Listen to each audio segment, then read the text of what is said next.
Okey, Assalamualaikum warahmatullahi taala wabarakatuh. Selamat pagi. Kita berke udara kembali. Oh, macam radio. Tak adalah, kita nak chill-chill je semua, untuk khusus kita untuk khusus kita pada kali ni kan. So tak nak bagi orang kata stres-stres sangatlah. Sebarang pertanyaan boleh diajukan di ruangan komen, di ruangan chat atau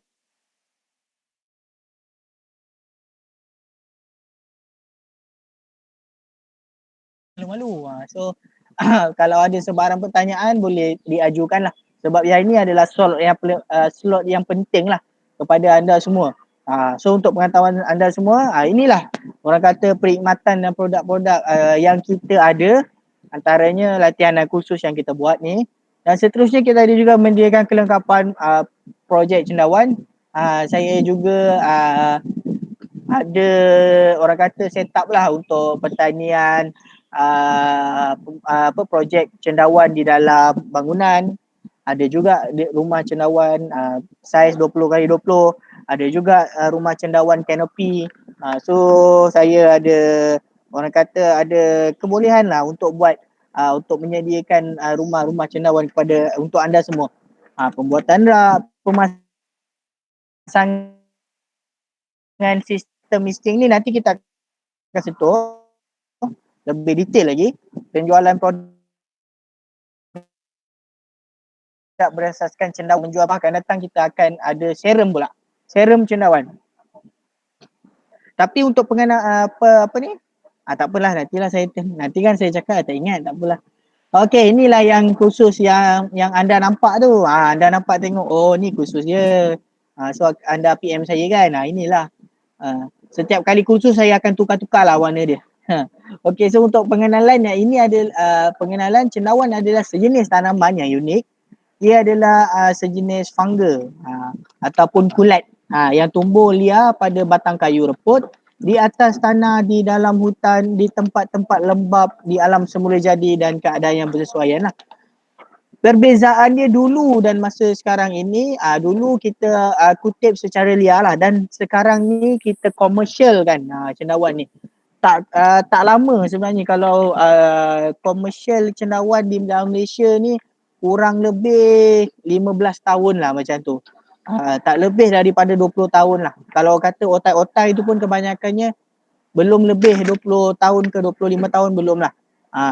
Sebabnya kita baru bawa masuk dan dikomersialkan di dalam Malaysia sebenarnya. Ada 4 bahagian atau 4 kategori, yang itu cendawan yang boleh dimakan, cendawan untuk perubatan seperti cendawan lingzi, cendawan beracun. Cendawan beracun ni cendawan yang liar lah. Cendawan liar hutan, tumbuh di dalam hutan, tapi ada yang selamat, ada yang tidak selamat untuk dimakan.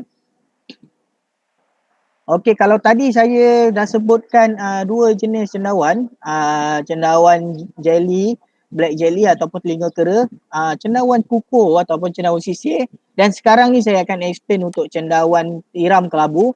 Untuk pengetahuan anda semua, kita ada juga jenis-jenis cendawan yang lain.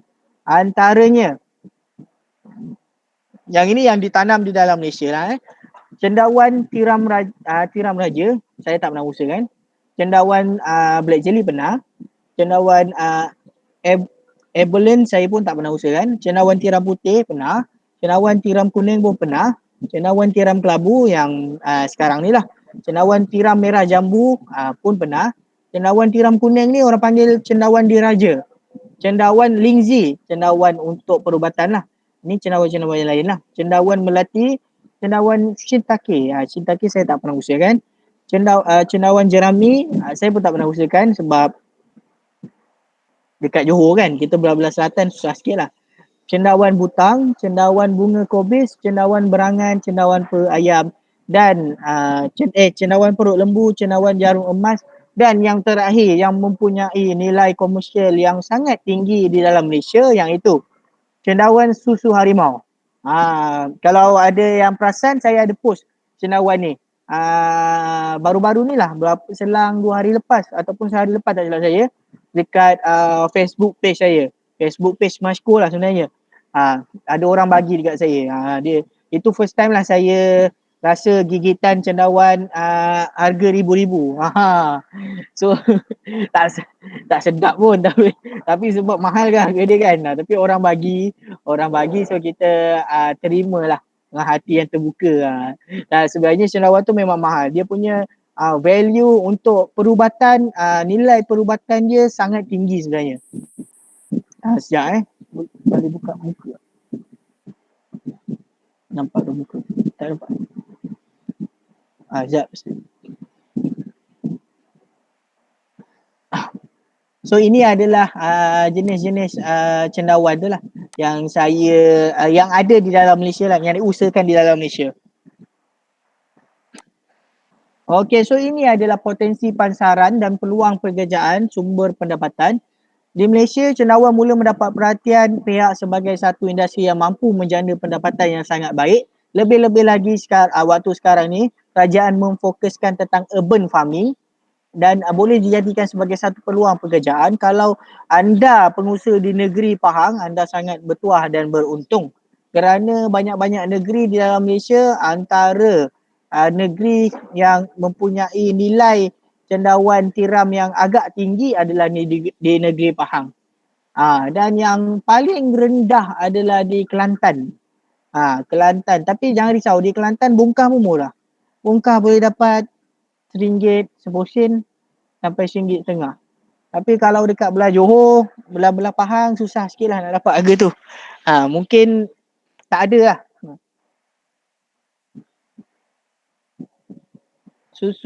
Cendawan susu harimau, benih dia nak cari mana? Encik Hafizu Aiman. Benih untuk susu harimau ni dia sangat apa orang kata niche. Kalau ada pun dia orang tak jual benih tu. Dia orang jual cendawan je sebab memang dia orang nak betul-betul jaga market untuk cendawan susu harimau ni lah. Tapi kalau ada yang buka peluang untuk jual benih tu, saya akan inform lah. Saya nak beli pun tak dapat. Tapi dia bagilah, saya rasa. Dia bagi saya lah rasa cendawan susu harimau tu macam mana. Okey, seterusnya permintaan cendawan ni dia macam saya katalah, penawaran rendah tapi permintaan tinggi. Bila tak seimbang, sebab tu harga cendawan maintain dan dia tak macam timun lah ataupun lada. Bulan ni naik, bulan depan turun, bulan depan lagi naik, bulan depan lagi turun. So untuk projek pertanian cendawan ni kita mudahlah untuk buat kira-kira belanjawan setiap bulan. Kalau kita ada pekerja, ada kos-kos yang kita perlu langsaikan setiap bulan, so kalau kita ada pengiraan yang baik, maksudnya kita tahu harga pasaran yang tetap, kita mudahlah untuk orang kata membuat kiraan lah. Bila tuan nak culturekan dia, okey Cik Hafizu, untuk cendawan susu harimau ni memang kita ada lab dekat sini, dekat Selamat kita ada lab, tapi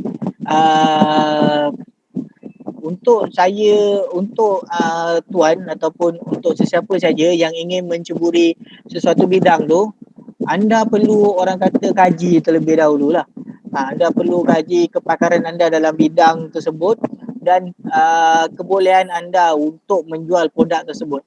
Sebabnya saya belum ke arah itu, sebabnya salah satu sebabnya adalah saya tak fokus kepada market itu, dan juga market untuk cendawan tersebut terlalu kecil.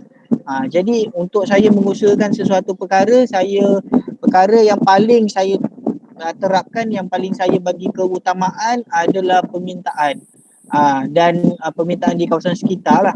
Kalau ada permintaan yang baik dan orang kata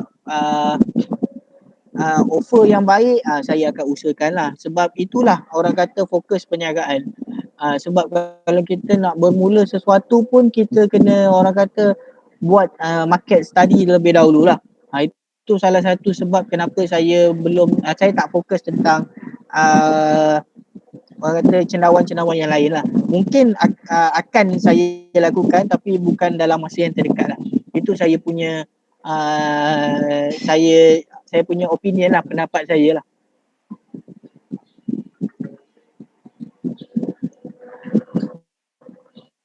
Okey, seterusnya agensi, ni macam tadi saya kata, sekiranya memiliki kemahiran pengetahuan dalam bidang usahawan mampu mencapai titik pulangan modal di bawah tempoh 6 bulan. Ya betul. Satu bermaksud dekat sini, selalunya untuk penjagaan bukan yang baik, pada harvest yang pertama, anda belum cover lagi modal anda. Modal untuk tempat, kalau buat rumah cendawan lagi besar lah modal tu. Untuk pembelian bongkar, tapi akan cover balik at least untuk pembelian bongkar yang baru lah. So maksudnya 6 bulan ni adalah 2 kali, maksudnya 2 kali bongkar lah, dua musim maksud dia. 2 musim tu untuk berapa ribu bongkar ya Encik Faiz? Okey, untuk 2 musim tu dia bergantung sebenarnya. Dia kalau anda ada rumah cendawan yang cantik sekalipun, maksudnya buat rumah cendawan tu cantik-cantik, contoh nak buat rumah cendawan 2 tingkat kan, contoh manalah tahu kan nak buat rumah cendawan 2 tingkat cantik tapi kos modal dia besar, sebenarnya itu tidak memberi pulangan pun kepada anda. Tetapi yang memberi pulangan kepada anda adalah bongkar. So lagi banyak bongkar anda boleh optimumkan dalam sesuatu. Yang buat duit sekarang ni adalah bongkar dan rumah cendawan itu sendiri. Bongkar dan cendawan itu sendiri. Bukan rumah cendawan anda, bukan rak cendawan anda, bukan benda-benda lain lah yang kos-kos yang modal tu bukanlah. Rak pun bukan, rumah cendawan pun bukan, sistem humidity pun bukan. Yang buat duit adalah bongkar. Jadi kalau anda boleh optimumkan, lebih sangat pun tak bagus, kurang sangat pun tak bagus. Sebabnya satu rumah cendawan anda perlu tahu berapa kesesuaian yang sesuai untuk kapasiti sesuatu buah rumah cendawan. Sebagai contoh, rumah cendawan 20x20, rak dia semua kita boleh masuk 7,000. Maksimum boleh masuk 7,000. Saya nasihatkan anda jangan masuk 7,000. Maksimumkan dia hanya 5,000 bongkar saja. Sebab apa?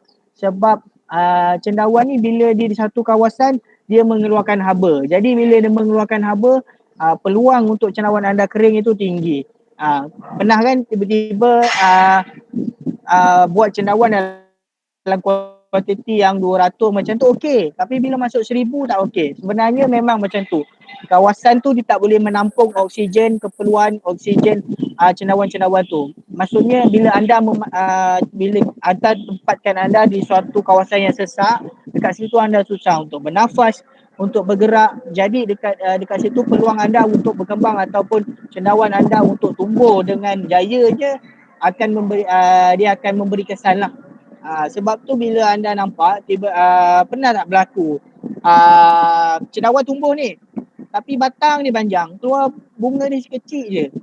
Itu salah satu sebab dia adalah pengudaraan. Air circulation dalam rumah cendawan anda tidak sihat lah, kurang baik. Jadi itu selalunya yang berlaku kepada pengusaha-pengusaha yang mengusahakan projek tanaman cendawan di dalam bangunan. Tak apa, nanti saya sharekan dia apa kelebihan buat dalam bangunan, apa kekurangan buat dalam bangunan, apa lebihnya buat open house, apa kurangnya buat tempat yang terbuka. Nanti saya akan kongsikan. Okeylah, inilah cendawan tiram kelabu tu yang saya ingin ceritakan pada slot ni. Nama saintifik dia Pleurotus sajur. Jangan saya ulang, jangan suruh saya ulang. Yang itu je tadilah dia tahu. Okey, cendawan ni nama saintifik dia lah, cendawan tiram kelabu. Cendawan ni dinamakan tiram kelabu kerana bentuk tudung dia lah yang bulat, lonjong, melengkung menyerupai cengkerang tiram dan permukaan tudungnya yang cendawan yang licin tapi tudungnya bergelombang dan mencapai diameter 2 ke 3 cm serta berwarna kelabu. Itulah orang kata dari mananya asal usul nama cendawan tiram kelabu. 10 fakta menarik dalam industri cendawan ni. Yang pertama, hanya di bawah 20% saja cendawan yang dihasilkan di dalam negara. Selebihnya adalah diimport ataupun tidak mencukupi. Jadi nampak kan peluang kat situ. Mungkin sekarang ni dia punya graf ni dah bertambah lah. Dah meningkat sedikit lah. Keuntungan diperoleh dalam masa yang singkat, betul. Yang ini kalau anda penjagaan bongkar yang baik, hasil boleh dituai dalam jangka masa yang pendek, betul. Tak payah tunggu macam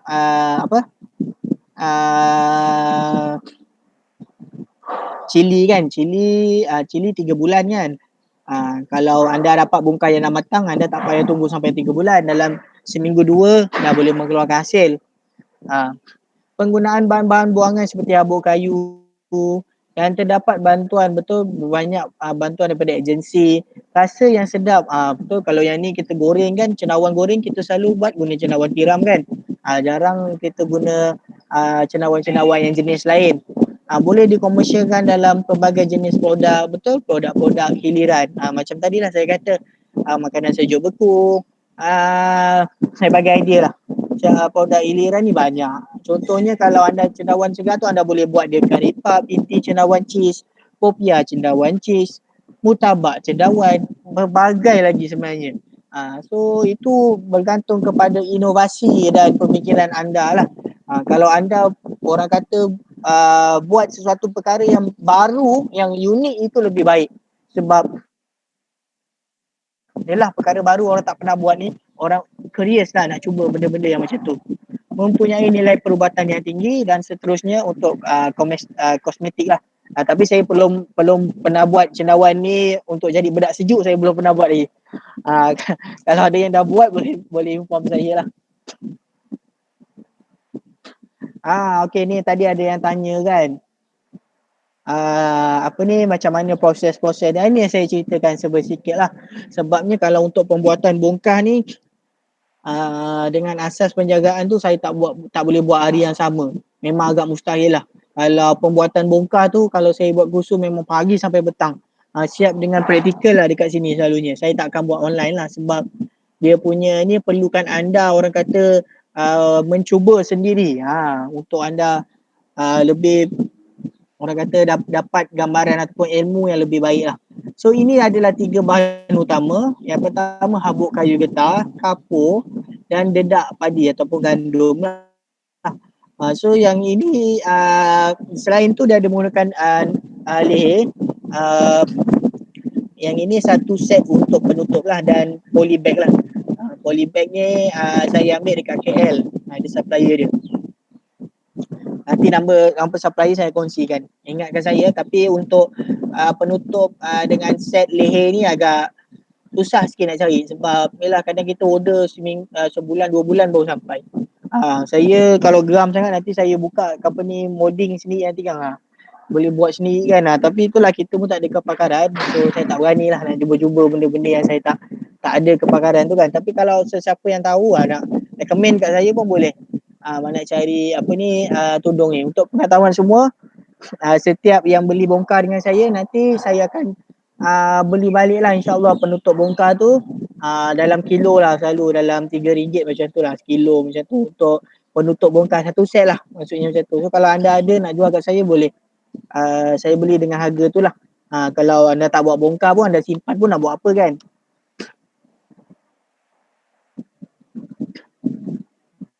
Kapur pertanian kalsium hidroksida boleh guna, tak boleh. Kalau cocoa tree tak ada. Sebenarnya kat sini kami campur. Dekat sini kami campur sebenarnya. Untuk untuk kapur tu kami campur, separuh-separuh kami campur. Tapi dekat dalam slide ni dia nyatakan satu je lah. Sebenarnya kami campur. Macam tuan kata tu kan. Tapi kalau guna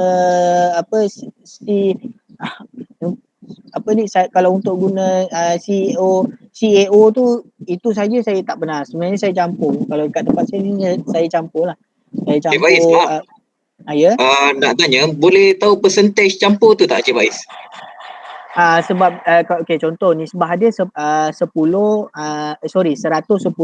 bersamaan 10 kilo. So kalau saya jalan 100 kilo, saya separuh-separuh lah. Oh, maksudnya 50-50 lah.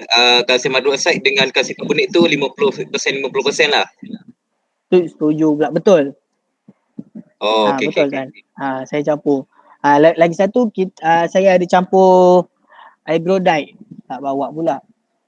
Ecrodite. Oh, tak pernah dengar tu. Tak pernah. Yang ni hasil kerjasama dengan universiti di Indonesia. Saya bawa masuk lah booster ni. Alhamdulillah saya punya bukan anak didik lah yang saya bantulah untuk dia buat bongkar. Dia kata pengeluaran matang semua cantik gunakan agrodite ni. Sikit je. Dia 1 kilo tu contoh kalau kita buat 100 kilo, kita pakai 1 sudu atau 2 sudu je. Sikit je dia punya nisbah dia. Yang itu banyak bantulah. Ini rahsia tau. Nanti boleh share ke Cik Faiz? Boleh. Alhamdulillah. Saya boleh share. Tapi untuk pembuatan bongkar ni asas untuk penanaman ni saya jarang. Tapi kalau anda tanya saya beritahu aja. Tapi saya jarang kongsi. Tapi nanti ada dia punya tu. Ni hasil kerjasama sebab saya ada buat kerjasama dengan universiti-universiti lain. So apa kajian dia dan apa goa dia buat kat sana, kalau baik saya bawa ke sini lah. Okey, baik. Kongsi apa? Encik Faiz nak tanya. Apa ya? Ya, ni nak tanya. Sebab itu kalau kita guna itu sebuk kayu. Lepas tu yang itu sebab kalau saya ada guna itu sebuk itu itu kapur kan. Lepas tu calcium I pun ada guna. Okey. So I punya itu nisbah dia I guna macam sebuk kayu getah 80. Lepas tu kapur CaCO3 tu 1 kilo. Lepas tu itu calcium I taruh 1 kilo. So itu cukup tak?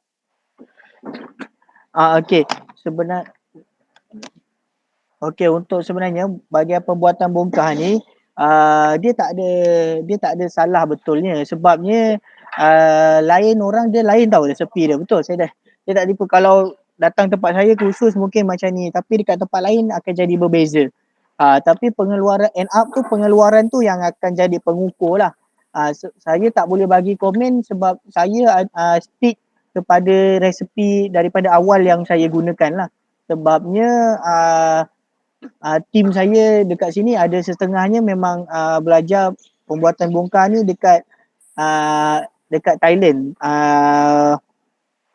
Dekat Thailand, dan itu yang kami praktikkan lah. Jadinya kalau ada resepi yang lain, kalau tuan nak kongsikan ataupun pengukurnya adalah produktiviti pengeluaran cendawan tersebut, tuan boleh kongsikan dekat saya lah. Sebab memang daripada dulu kita guna resepi yang sama lah, kita tak pernah ubah. Jadi kalau kita ubah sesuatu, kalau macam tuan tadi tanya kan, kalau macam kurangkan ini, lebihkan ini, saya belum ada orang kata hasil dia tu sebab saya tak buat.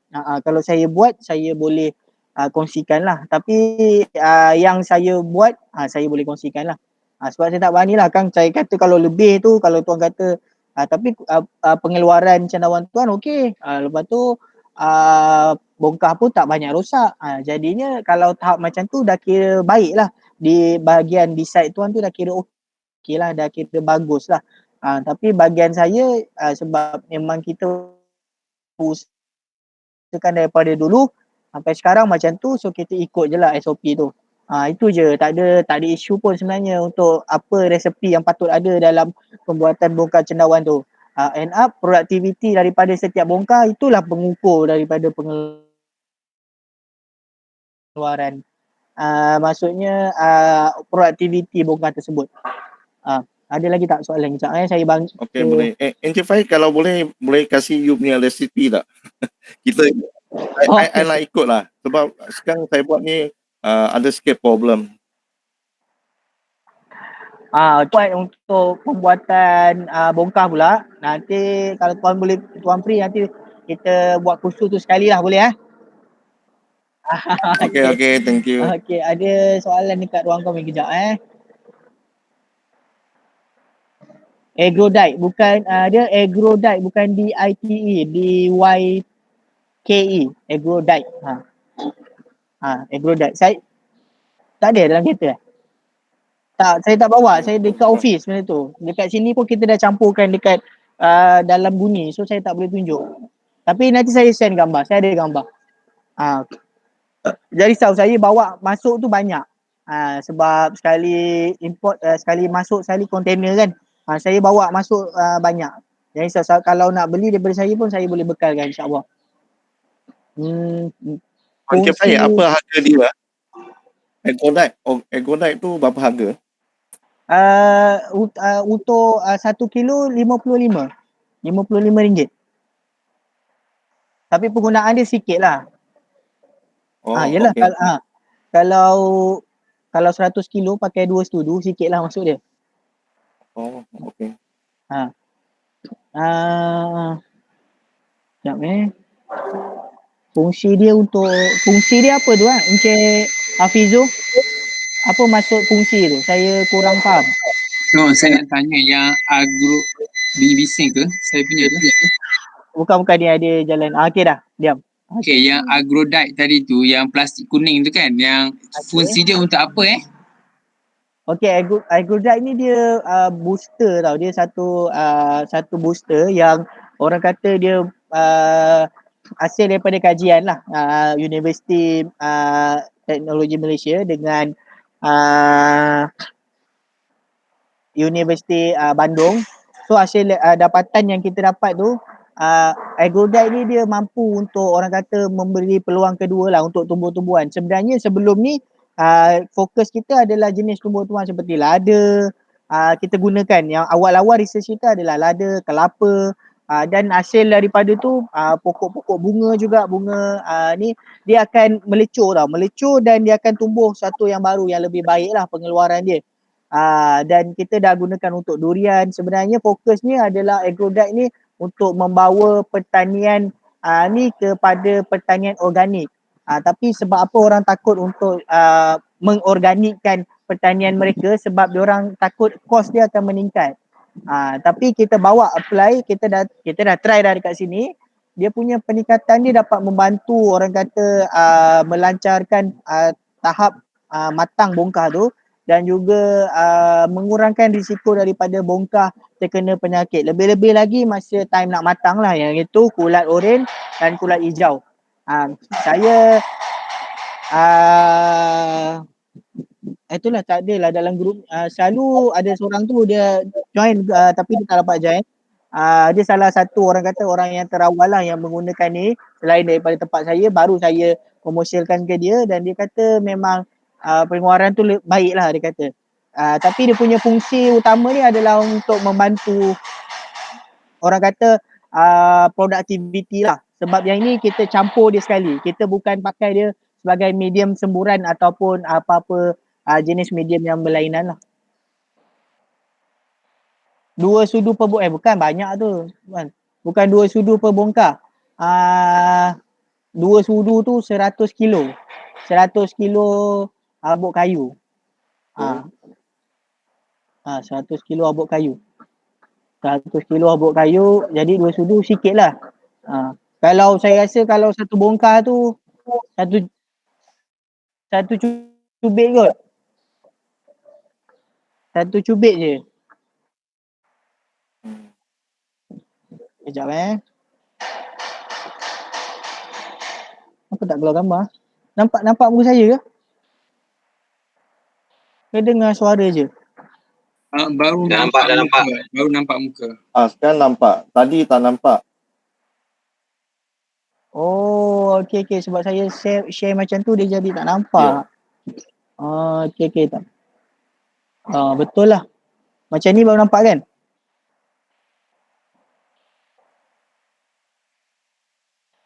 Sekarang nampak tak muka saya? Encik Fahir sana macam stuck. Nampak itu gambar saja tapi tak bergerak.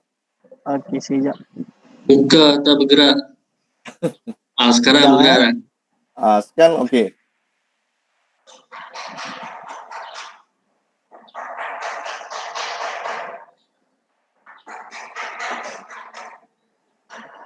Ya.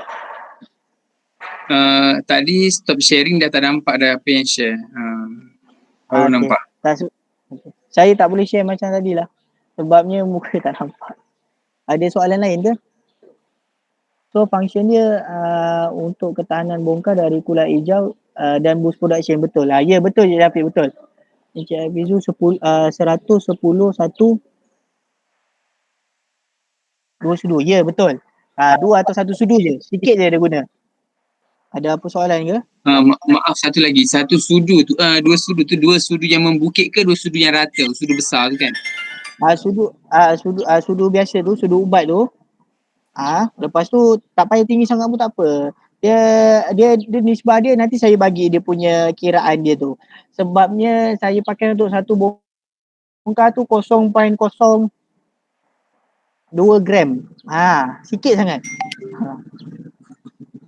Memang kita pakai sikit je sebabnya dia punya activation dia tu baiklah. Sangat baiklah. Kalau tak percaya boleh try dulu kat pokok-pokok kalau ada kat rumah. Pokok-pokok yang dah nak sampai ke ayat-ayat tu kan, boleh try. Boleh try dulu, tengok macam mana dia punya kesan dia. Encik Fahid, kalau saya nak beli macam mana? Boleh saya nanti saya post lah. Encik William dekat mana kat Ulu Tiram kan? Bukit Indah. Okey dah dekat je. Saya pergi Skudai, saya hantar sekali, tak ada masalah. Tak, I pergi angkat pun boleh. Sebab I nak cepat. Boleh. Okey. Okey, ada stok tu. Okey Okey. Saya order. Okey, so yang ini adalah proses dia. Proses dia tadi tu kan.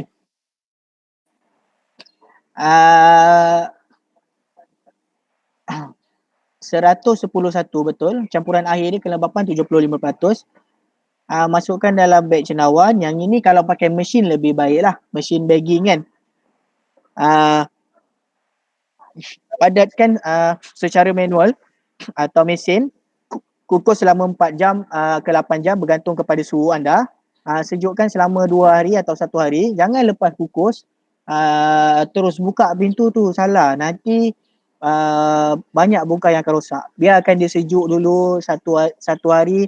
Kalau saya memang saya biarkan semalaman, lepas tu saya baru bawa keluar. Lepas tu saya tunggu lagi 1 hari baru saya suntik benih. Tu saya punya SOP lah yang saya jalankan kat sini. Dan pemeraman selama 45 hari, yang itu bergantung kepada benih apa yang anda gunakan lah. Kalau benih 60 hari, 60 hari lah. Kalau 45 hari, 45 hari lah. 30 hari, 30 hari lah. So penghasilan dia adalah 1 ke 8 kali tuaian. Ada soalan lagi? Sekejap Ya, cikgu, I nak tanya. Okay. Asal itu kalau kita steam dia punya bongkar, lepas tu kita angkat keluar, asal kita nak tunggu 1 hari? Sebab I biasa kalau macam sudah steam dalam 5 jam, lepas tu second day pagi I turunkan, lepas tu I suntik itu benih. So nak kasi dia sejuk dulu. Betul. Kita tak 1 hari dia, kita macam contoh kalau kita buat steam, maksudnya kita kukus kat sini pagi kan. Pagi okey, contoh 5 jam kita buat daripada pukul 9 sampai 5 jam lah, 9, 10, 11, 12, 1, 2 pukul 2 kita keluar, pukul 2 kita biar dulu. Esok pagi baru kita akan keluarkan bongkar tu. Kita biarkan dia semalaman untuk bagi dia sejuk. Sebabnya bila Cik William kan, maksudnya lepas 5 jam memanglah dia punya suhu dah drop. Tapi kalau Cik William orang kata terus buka pintu steamer tu, dia akan ada masalah pada bongkar nanti.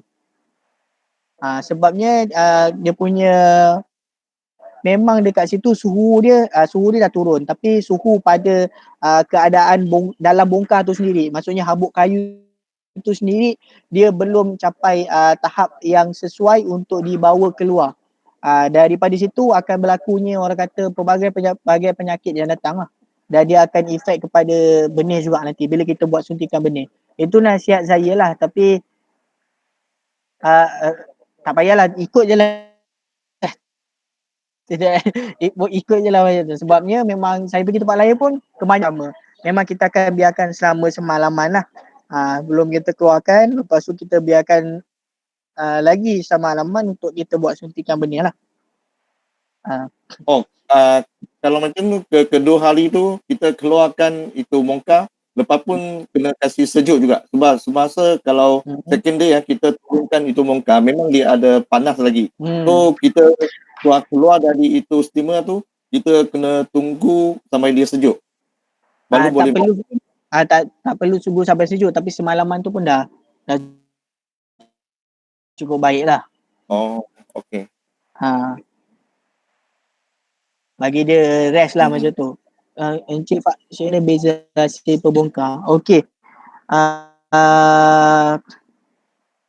Untuk selepas kita gunakan Agrodite ni, sebab kita dekat sini kita ada catatkan tau setiap pengeluaran. Kita ada Excel untuk pengeluaran kita. Kita ada catatkan. Pertama kali itu hari kita baru buat siap pemasangan misting. Production naik sekali ganda. Lepas tu kita ada buat gunakan bahan booster ni, iaitu Agrodite ni. Tak naik sekali ganda, tapi peningkatan dia ada. Peningkatan dia lebih baik lah daripada sebelum ni. Dan yang paling penting, kita punya kerosakan bongkar semasa proses iraman ataupun resting tu lebih rendah. Itu yang paling penting. Dan alhamdulillah naik lagi selepas ni. Untuk yang masa akan datang ni, kita ada satu projek yang kita akan buat lagi untuk buat penambahan baik produktiviti, untuk menambahkan lagi produktiviti cendawan di rumah cendawan kita. Tapi projek tu belum siap. Nanti kalau dah siap saya kongsikan. Tapi buat masa ni ada nampaklah perbezaan dia.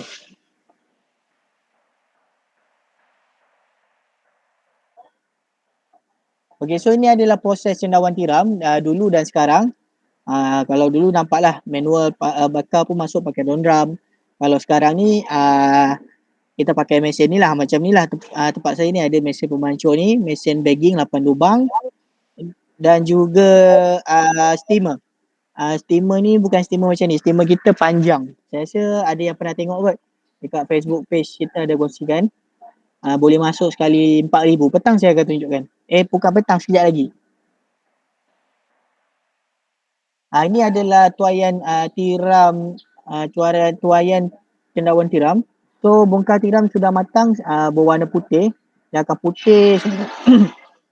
Dia akan putih semua satu bongkar lah. Maksudnya magnesium dia dah tumbuh lah. Maksudnya magnesium dia dah penuh.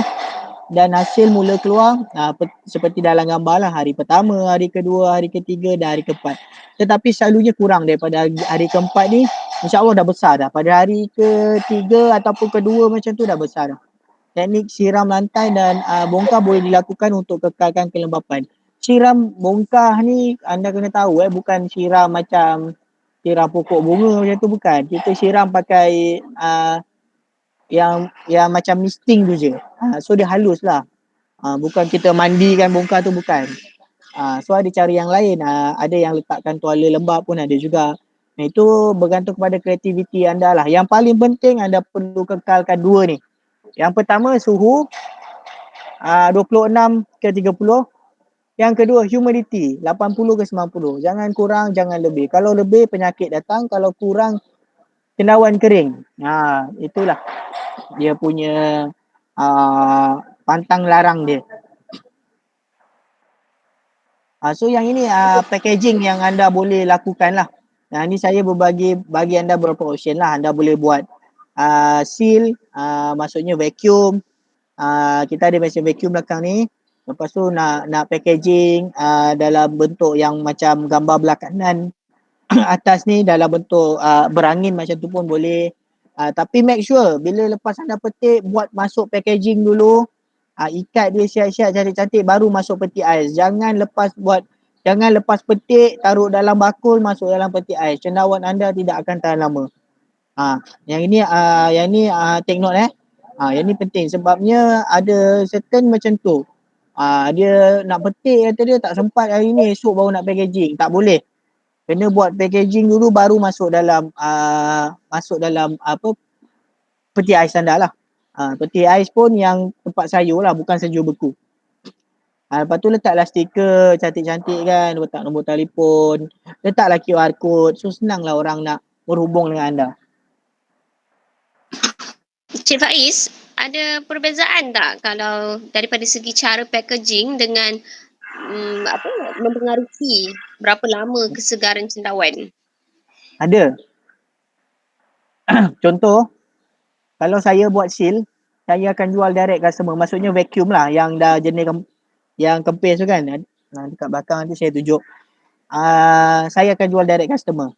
Tapi untuk customer yang nak repackaging balik, saya akan buat dia dalam bentuk sekilo lah. Sebab dia akan buka, dia akan repackaging balik. Kalau ambil vacuum secara seal tu tidak sesuai untuk anda buat repackaging balik sebab cendawan akan mudah pecah nanti. Tapi daripada segi ketahanan, dua jenis packaging ni saya recommend anda lah.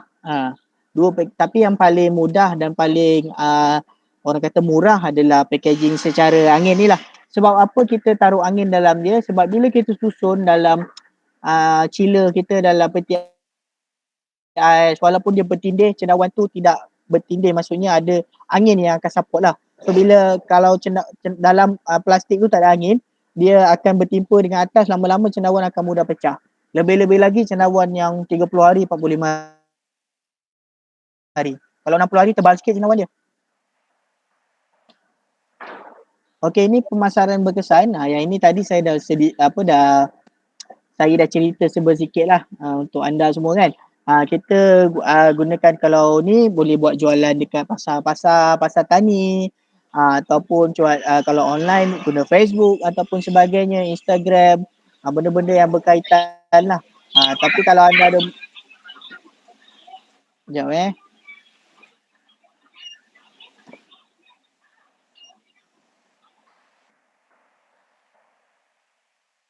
Okey, tapi kalau anda ada orang kata ada modal untuk buat FB ads pun boleh jalankan. Tapi untuk saya punya opinion ataupun nasihat saya, kalau anda nak jalankan FB ads, make sure pengeluaran harian anda tu lebihlah 100 kilo. Kalau nanti tak cukup nak support. Ini adalah tip penjagaan bongkar, cendawan dan penjagaan penyakit.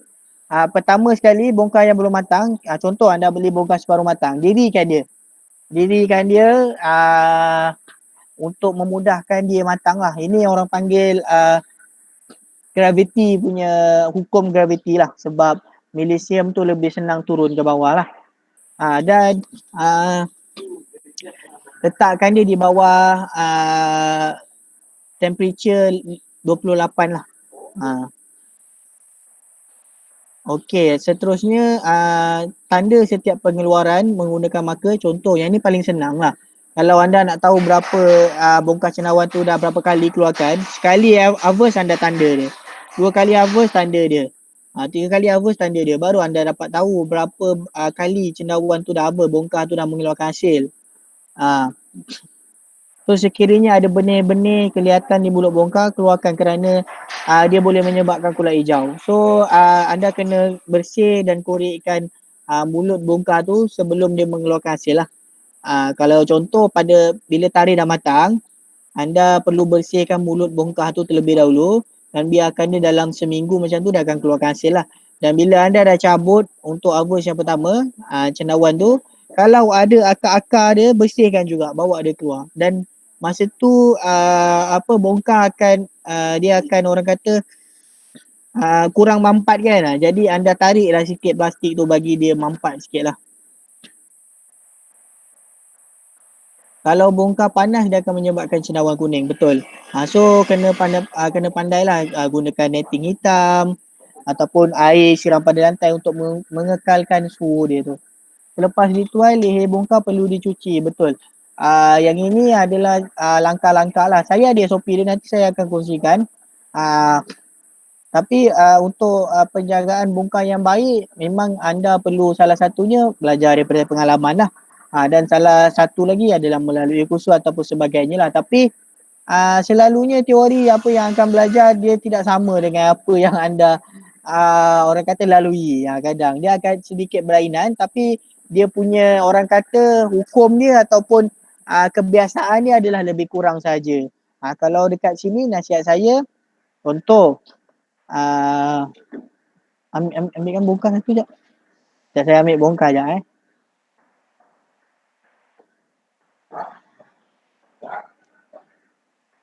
Tolak sini sikit panas. Sikit.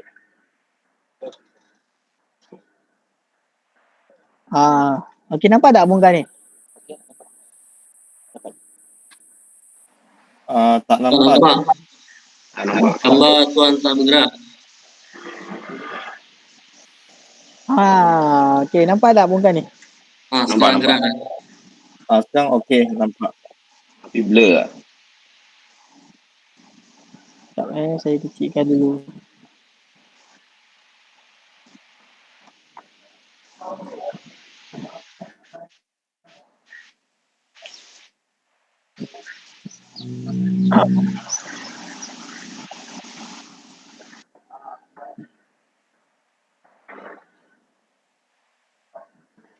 Okey, sekarang nampak tak?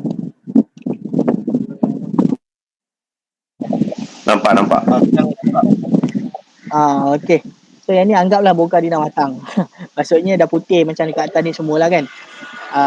Selalunya apa yang saya buat, habis yang pertama, habis yang kedua, bila saya petik kali yang pertama tu, saya bersihkan, saya tak tutup. Tapi bila harvest kedua, bila saya petik untuk harvest yang kedua, saya bersihkan mulut bongkar tu, saya akan tutup dia, bagi dia rest selama 7 hari. Tutup ni bukan gunakan penutup yang anda beli tu tau. Bukan, dia penutup yang orang kata stopper.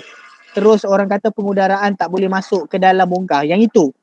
Maksudnya biarkan dia rehat tu betul-betul rehat.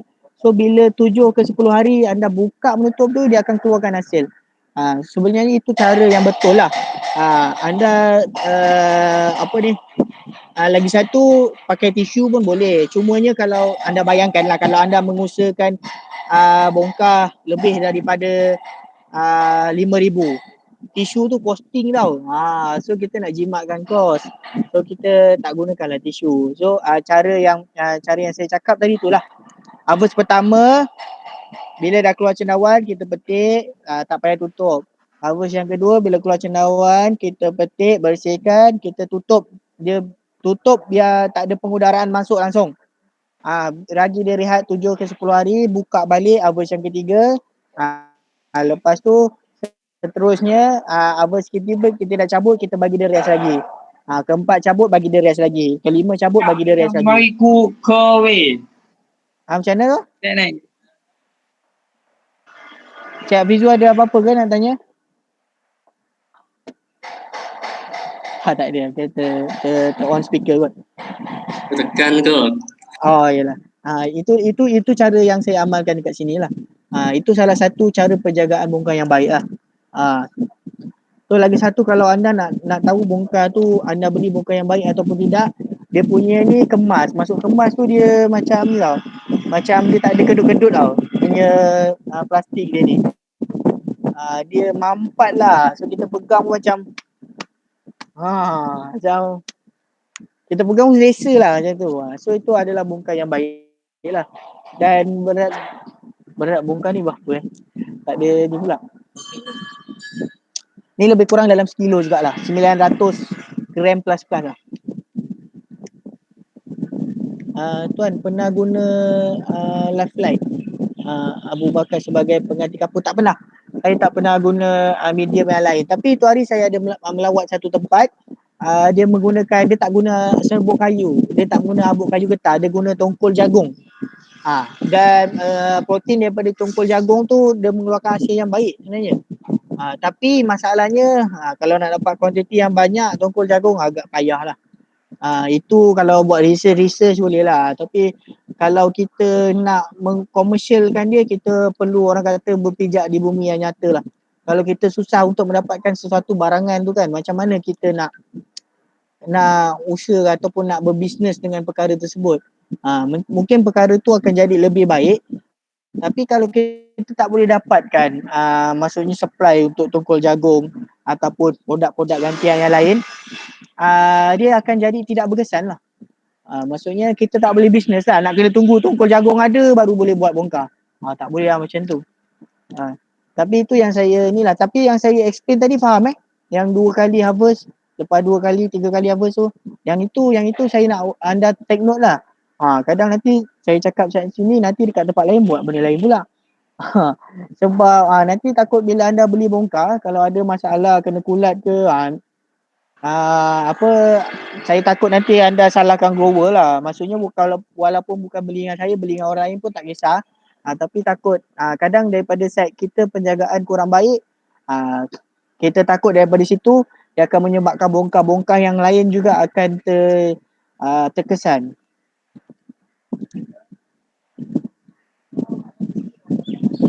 Okey, soalan yang baik Encik Izrin. Bongkar matang dikira berdasarkan hari lepas suntik ataupun berdasarkan aktiviti milisium penuh pada bongkar? Yang kedua tu, aktiviti milisium penuh pada bongkar. Maksudnya bongkar dah putih semua ni, baru dikategorikan bongkar matang. Dan untuk bongkar tu matang, dia bergantung kepada benih lah. Benih berbeza-beza lah. Saya ada slide lagi pasal benih. Saya akan kongsikan kelebihan dan kekurangan benih-benih ni lah.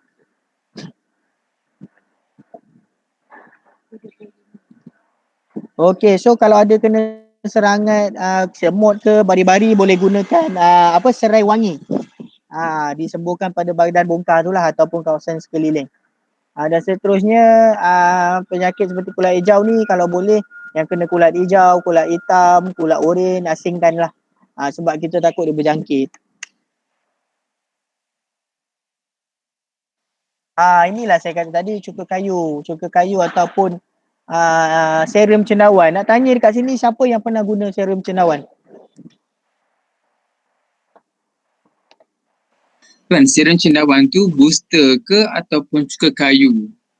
Bukan, cuka kayu bukan serum cendawan. Serum cendawan ni macam booster lah.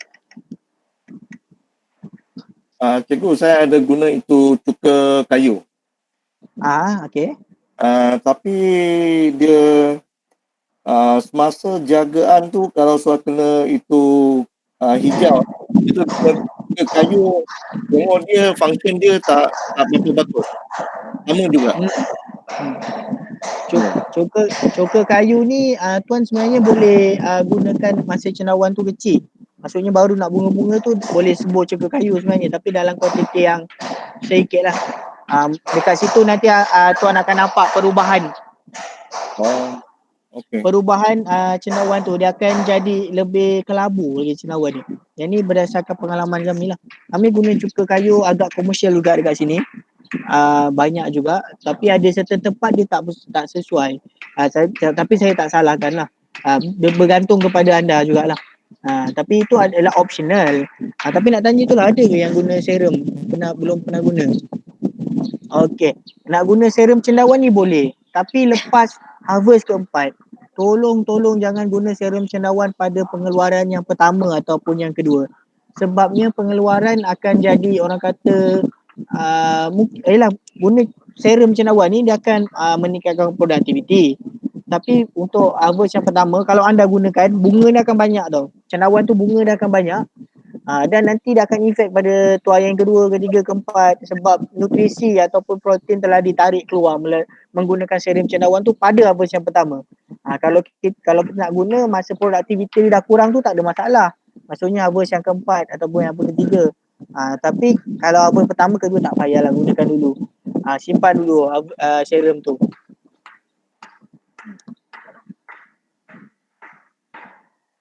So ini adalah contoh penanaman cendawan di rumah ataupun rumah kedai. Rumah kedai ni ini adalah kreativiti lah antara orang kata rakan-rakan komuniti saya lah. Ada yang buat depan rumah, tepi rumah, dalam bangunan, dekat office. Macam-macam lah, mengikut kreativiti masing-masing. Ini hasiat. Hasiat ni saya rasa semua orang tahu kot hasiat tentang cendawan ni kot. Yang ni tak apalah, saya skip untuk hasiat ni. Dan ini adalah pemilihan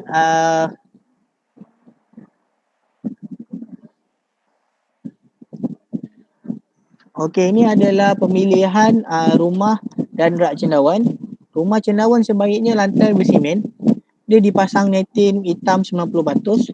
Atap yang sesuai, corak binaan yang ada pengudaran yang baik lah. So rak cendawan ni ikut bajet. Kalau dekat tempat saya ni, nanti saya petang saya tunjukkan, kita buat berlainan sikit daripada sistem rak yang biasa orang gunakan. Tapi costing dia agak tinggi. Cuma kelebihan dia berangin lah, dan kita senang untuk mengesan jika terdapat kerosakan pada bongkar. Boleh gunakan kayu yang tidak digunakan ataupun rak besi yang lama lah. Macam yang anda nampak gambar bawah paling kanan tu, itu adalah sistem rak yang kita gunakan dekat sini. Hasil inovasi kita lah. Pergi mana-mana tempat akan jumpa, dekat sini je jumpa. Kalau ada tu mungkin dia datang sini tengok. tak, sebab memang kami yang keluarkanlah design untuk rak cendawan yang macam ni. Okay, Faiz, kalau saya guna kontainer sesuai tak untuk tanam cendawan? Untuk kontainer, saya ada lawat satu projek cendawan dalam kontainer hasil orang kata inovasi daripada Polisas, Politeknik Muazzam Shah. Apa yang saya dapati dan dia punya orang kata feedback dia agak costly sikit lah. Costly sikit untuk buat projek, dan sebabnya anda perlu pasang exhaust fan kan. Ya. Ada certain tu nak kena pasang aircon, tu semua cost lah. So kalau anda Tuan Cik William ada option yang lain, boleh guna option yang lain terlebih dahulu lah. Yang lebih menjimatkan lah. Ya, sebab sekarang I guna kontainer. Okay. Kontainer boleh masuk berapa Cik William? Berapa ribu? Maksimum boleh kontainer 45 kaki punya lah. So dia maksimum 7,200 lah. Tapi 7,200 rasa terlalu banyak. So sekarang kita guna 5,000. Betul. Tak ada guna aircon lah. Kita guna itu ultrasonic. Tapi problem dia itu pula hijau banyak. Macam betul. Pula hijau. Sebab selalu dalam bangunan ni kelembapan dia yang kita perlu jaga. Ataupun dalam kontainer ni kelembapan dia faktor utama lah. Sebab tu kita kena ada orang kata sensor untuk mengesan humidity ni di tahap yang optimum, yang baik. Okey, yang ini inisiatif yang lain yang saya usahakan, yang saya dah banyak pasang dekat dalam Malaysia ni, rumah cendawan kanopi. Yang ini adalah option yang lain lah, yang lebih jimat kos dia, dan juga dia jangan risau dia terbang sebab kita dah simen dia dekat bawah. Kita dah jadikan basement dia. So kepada anda semua yang ada selain optional lain, kita boleh gunakan optional yang inilah. Optional yang ini pun baik juga. Untuk rumah cendawan 20x20 ni boleh masuk 50,000. Dan dia kos dia agak jimat sikit lah daripada kita nak buat rumah cendawan yang betul-betul rumah cendawan yang saiz 20x20. Beza dia boleh jadi ribu-ribu jugalah harga dia. Cumanya dia ada kos untuk penukaran atap dia lah setiap 5 tahun.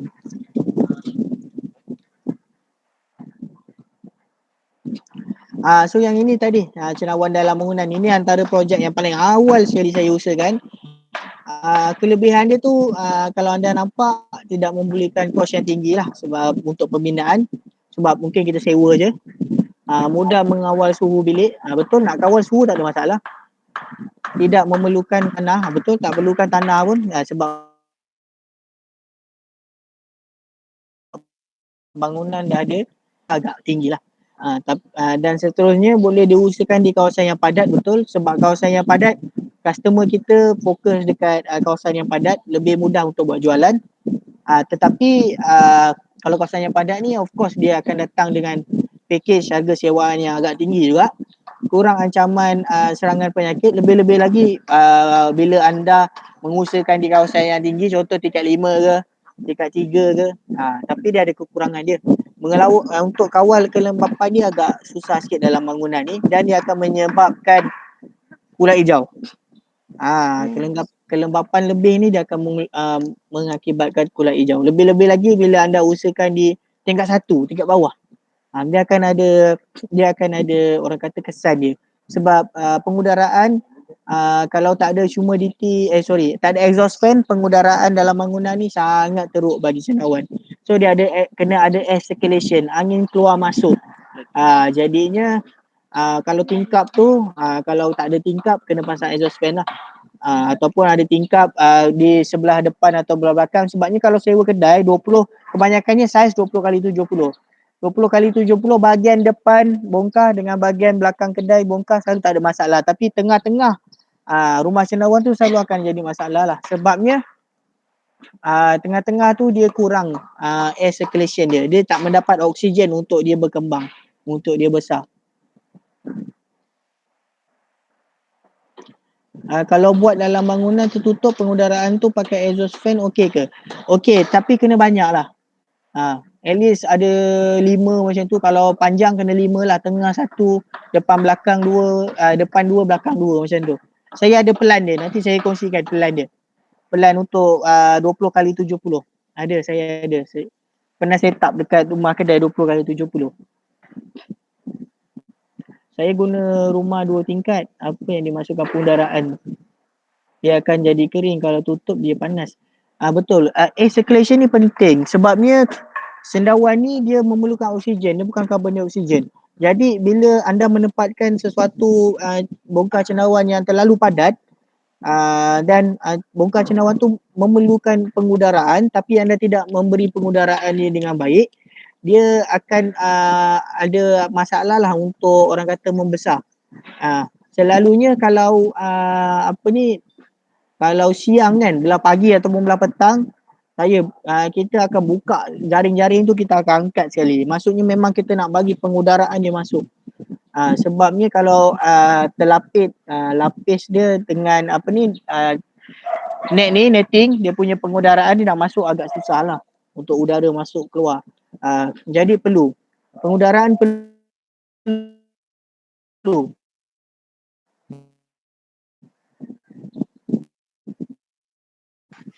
Maksudnya yang rumah saya dah buat lah, bukan orang Cina dah buat. Dan macam Cik Faiz punya cara untuk selesaian dia, waktu belah petang tu buka tingkap, waktu belah pagi tutup, supaya pengudaraan dia berlaku pada waktu malam tu. Tak semestinya daripada pagi kita nak buka, tapi jangan tengah hari lah, sebab tengah hari yang masuk angin panas selalunya. So buka maksudnya netting tu pada waktu petang, waktu yang agak sejuk sikit lah. Sebab kalau boleh memang kita nak bagi pengudaraan masuk. Kalau kita tak ada exhaust fan, memang kita nak pengudaraan ada udara masuk lah. Kalau kita netting kan dia agak orang kata terhalang lah dengan netting tu. Sebab tu konsep rumah terbuka, pengudaraan ni walaupun kita netting tapi dia ada 4 bahagian yang dia pengudaraan boleh masuk, depan, belakang, kiri, kanan. Sebab tu dia pengudaraan air circulation dalam tu cantik. Dia kalau pengudaraan udara saja masuk, tak ada pengeluaran pun tak boleh. Kalau udara keluar, maksudnya masuk keluar tidak, orang kata tak ada pusingan pun tak boleh. Sebab pengudaraan yang sama dia tak akan membantulah untuk orang kata perkembangan cendawan yang lebih baik lah.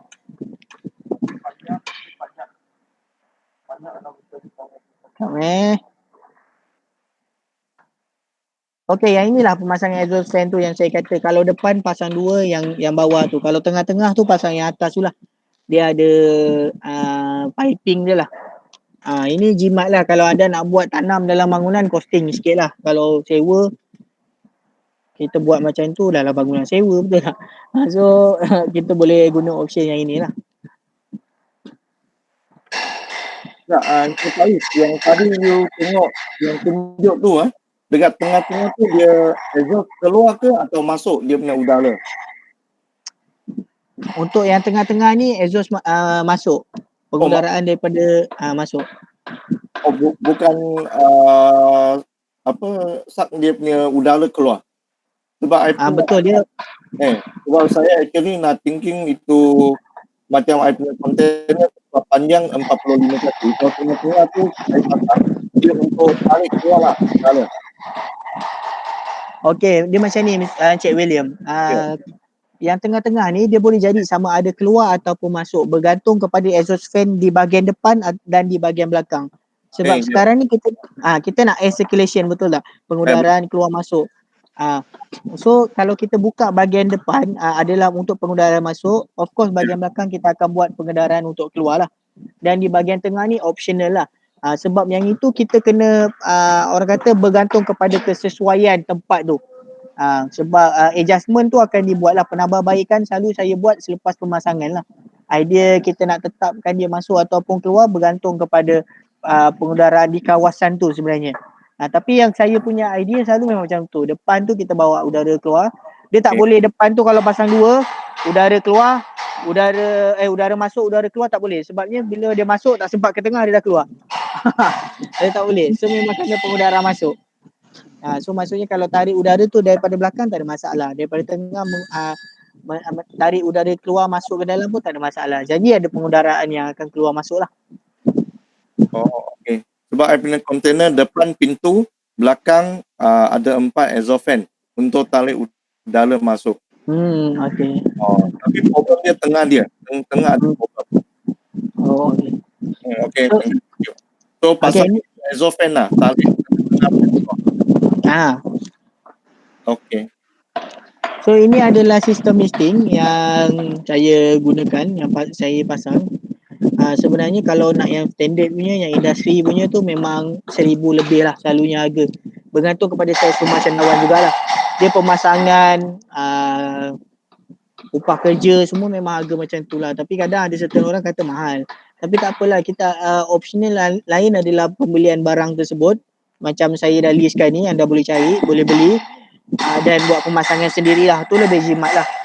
Tapi kalau nak panggil tim saya memang agak costly lah, sebab macam kalau tuan-tuan tengok saya buat pemasangan 20 kali 70 pun dah dekat 1,800 lah kos dia untuk pemasangan misting ni lah. Tapi dengan warranty lah kita sediakan. Yang itu siap dengan tangki. Sebab misting ni perlukan tangki. Dia tak boleh direct piping, tak boleh. Kita kena sedut air tu daripada tangki dan menggunakan water pump lah. Kalau water pump yang anda nampak ni dia bergantung kepada mata sprinkler berapa banyak anda nak pakai. So daripada situ kita tetapkan lah berapa volt power yang dia perlu ada untuk buat semburan ni lah. Dan untuk sprinkler pula kita pakai 0.1 sehingga 0.3 lah. Anda boleh pilih lah. Kalau 0.1 lagi halus lah. Itu je beza dia. Selalunya untuk ni kita akan buka sehari dalam 4 kali. Bagi sesi pagi 2 kali, sesi petang 2 kali. Tengah hari kita tak buka.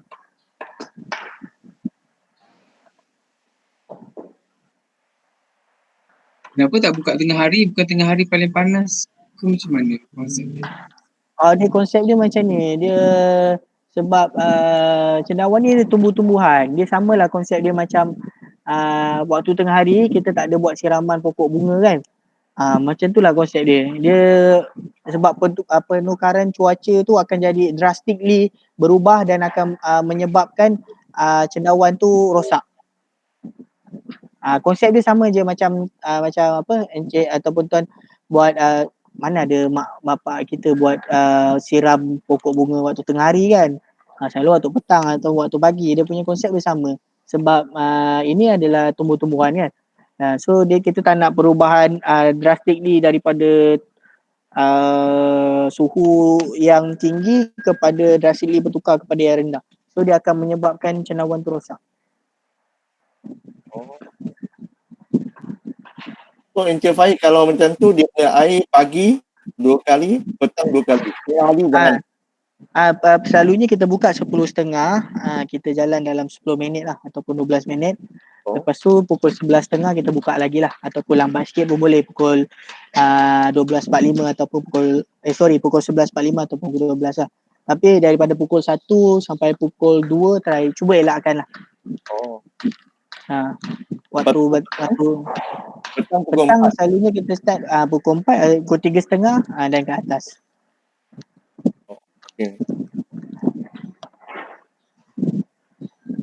Itulah untuk pemasangan misting. Yang ini resepi ni.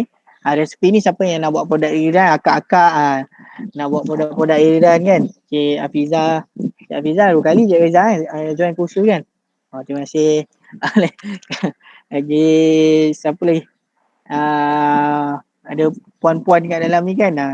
Cik Puan Ros kalau anak resepi ni lah resepi perkasan cendawan ni. InsyaAllah resepi-resepi lain saya akan kongsikan juga pada masa akan datang lah.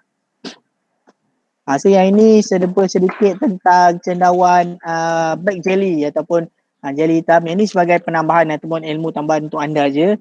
Kalau anda berminat Boleh usahakan juga, tak ada masalah. Cuma kena carilah market dia yang kecil tu. Dia juga dipanggil cendawan telinga kera ataupun cendawan kuping lah. Dari keluarga mendapat tempat di kalangan penggemar cendawan. Rasanya enak dan juga sedap juga. Dia macam kenyal-kenyal macam tu. Tapi kalau orang tak tahu, dia ingat asam keping tau ni. Kalau tak tahu, dia ingat asam keping ni ada cendawan telinga kera. Siapa pernah makan Nak tanyalah. Siapa pernah makan cendawan telinga kera ataupun black jelly? Sedap sedap. Pernah sedap. Dia kata sedap. Saya tak suka. Tapi yelah, lain orang lain kan cita rasa. Ya betul, dia tak ada kenyal-kenyal. Kalau pergi makan dekat yang buat mi tu apa? Yang bukan yang ada kedai buat mi tarik tu, dia ada pakai cendawan ni. Dekat adalah menu dia ada pakai cendawan ni. Cendawan telinga kera ni. Dekat kedai-kedai mi tarik lah. Saya rasa Mr. William kalau Chinese makan ke telinga kera ni? Ya, banyak. Sebab dia boleh turunkan itu darah tinggi. Dia minum dia punya sop. Ya. Okay. Mr. William cakap bukan saya cakap Betul, ni ada cendawan-cendawan ni dia ada sentimental value dia terhadap kesihatan kita. Sama juga macam cendawan Lingzi tu. Cendawan Lingzi tu kalau selain daripada anda orang kata tukar dia dalam bentuk kapsul, anda juga boleh buat dia sebagai orang kata minuman. Rendam dia dalam air, lepas tu boleh buat dia dalam minuman. Tapi jangan terlalu banyak lah. Itu nasihat saya lah. Kalau belum kahwin jangan terlalu banyak consume lah. Dia macam Tok Ali lah. Betul, dia macam Tok Ali. Betul. Ramai yang tak tahu. Sebenarnya peluang kalau yang mengusahakan Lingzi ni, peluang dia tinggi juga. Sebab kapsul dia tu kalau 50 biji pun dah 100 lebih dah harga kapsul untuk Lingzi ni. Tapi ada market tak? Lingzi ni ada market tak? Sebab saya sekarang pun ada dalam sikit. Untuk Lingzi ni itu hari ada orang nak invest, tapi dia masalah dia adalah pengeluaran dia kadang tak lebih daripada 2 kali. Tapi itulah saya ada simpan juga dalam 20 bongkar. Yang peliknya tempat saya dah 4 kali itu saya pelik tu. Tapi dia kata itu hari dia simpan tak lebih 2 kali pengeluaran. Mungkin bezalah, tempat tu berbeza kan. Tapi dia punya ni sangat baik lah. Kalau dia abstract jadi kapsul, dia punya nilai kepada perubatan dia sangat tinggi lah. Tapi anda memerlukan satu sertifikat lah untuk jadikan dia sebagai makanan teman ataupun makanan as a perubatan. Tapi dekat Shopee harga dia memang mahal lah, RM80, 100 lebih. Boleh check dekat Shopee kalau tak percaya dekat saya. Boleh check dekat Shopee. Dia punya nisbah sama ke untuk Lingzi dengan ni jelly hitam? Apa nisbah untuk apa? Pembuatan nisbah bongkar ke? Untuk bongkar dia tu. Untuk Lingzi saya tak pernah buat bongkar dia tu kan. Tu hari pun saya kawan saya bagi. Tapi nanti insyaAllah saya akan kongsikan. Saya akan tanya dia macam mana lah. Tapi benih masalah dia kalau cendawan-cendawan yang asing ni, benih dia masalah. Tak dapat lah. Sebab tak ada orang yang betul-betul komersialkan dan fokus ke arah pembuatan ni lah. Tapi kalau ada orang yang fokus, so kalau untuk dia dapat keluarkan benih, saya rasa kalau dia fokus dia akan jadi dominan lah dalam pasaran. Pembuatan ni saya tak pernah buat lagi bongkar Lingzi. Jadi dia punya suhu sama ke? Sebenarnya jeli hitam Lingzi cendawan-cendawan lain ni penjagaan dia lebih mudah daripada tiram kelabu. Lingzi ni biar je, tak payah siram pun tak apa. Nanti dia keluar juga. Kalau liar pun banyak dekat dalam hutan. Cuma kalau ambil minum tu selamat atau tak selamat itu je lah. Sebab dia liar kan. Tapi dia punya penjagaan dia mudah. Dia punya penjagaan dia sangat mudah lah. Kita biar pun tak ada masalah. Nak siram pun tak ada masalah. Kalau Lingzi dia memang penjagaan dia mudah. Tapi ada dua option lah. Satu Lingzi yang tadi bentuk tadi tu. dekat gambar yang atas tu.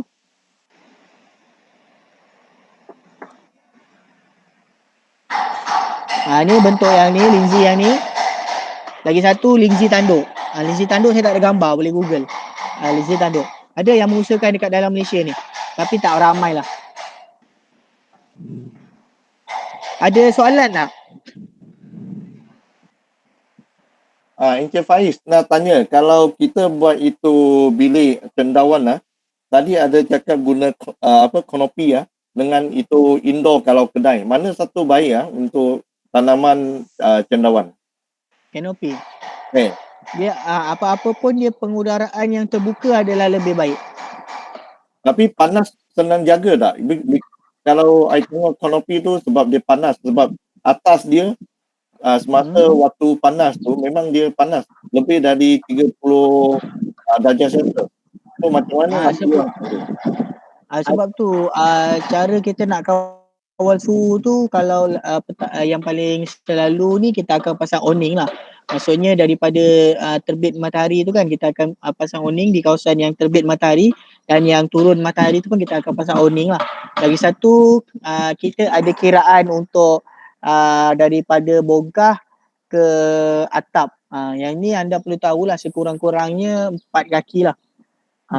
So untuk elakkan bongkah yang atas tu kering lah, ataupun mati kepanasan. Kena guna misting lah dekat dalam tu. Kalau guna betul. Betul, kena ada misting. Okay. Kena ada misting lah. Atas kena taruh itu sprinkler tak? Kalau dia guna kanopi? Itu optional, tapi lebih baik adalah kanopi. Okay. Tapi Encik Faiz, satu lagi penggunaan ultrasonic, dia berkesan ke tak sebenarnya? Sebab saya guna dia macam tak beri efek sangat, mungkin sebab terlalu panas ke apa? Untuk penggunaan ultrasonic sebenarnya dia kalau anda menggunakan dalam kapasiti yang rendah, saya rasa okey. Tapi bila dah maksudnya besar, as a industri kurang sesuai lah. Sebabnya kita ada orang pernah suggest lah dekat sini kan. Tapi untuk industri macam kami ni yang mass production yang menjalankan lebih daripada 100,000 bongkar, dia kurang sesuai lah. Tapi untuk kesan dia saya tak pasti, sebab saya tak pernah pun gunakan ultrasonic tu. Tapi dekat sini apa yang ada dengan sistem misting yang kita ada ni dah lebih sekadar cukup lah.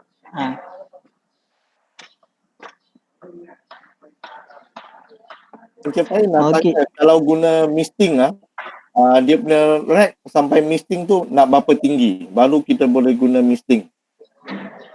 Okey, untuk misting ni sebenarnya kita tak semestinya kena tembak directly pada bongkar, tak. Kita boleh tembak daripada netting ataupun tembak dia maksudnya kawasan yang bertentangan di setiap lorong tu. Sebab tugasan utama untuk misting ni bukannya untuk bagi bongkar tu berair, bukan. Dia hanya untuk orang kata nak bagi suhu dengan kelembapan tu sesuai dengan keadaan orang kata sesebuah rumah cendawan. Itu dia punya objektif pertama dia. Dia bukannya untuk basahkan bongkar, sebenarnya tak.